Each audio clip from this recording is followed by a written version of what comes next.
একটা ছোট্ট গ্রাম, চারদিকে সবুজ গাছ, রঙিন ছোট ঘর আর উঠানে খেলছে হাসি খুশি মানুষরা।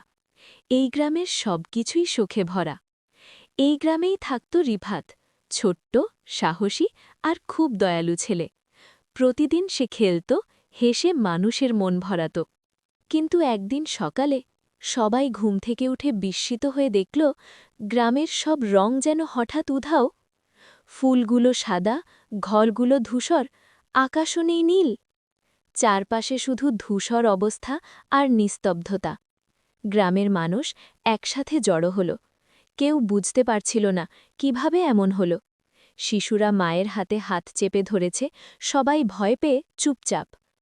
একজন বৃদ্ধ ধীরে বললেন, এটা কোনো সাধারণ ঘটনা নয়, এটা কাজ করেছে দুঃখের জাদুকর। সবাই চুপ, কিন্তু রিফাত সাহস করে বলল, আমি রং ফিরিয়ে আনব। একাই সে রওনা দিল জঙ্গলের দিকে, অজানা পথে, যেখানে চারপাশে শুধু অন্ধকার আর কুয়াশা।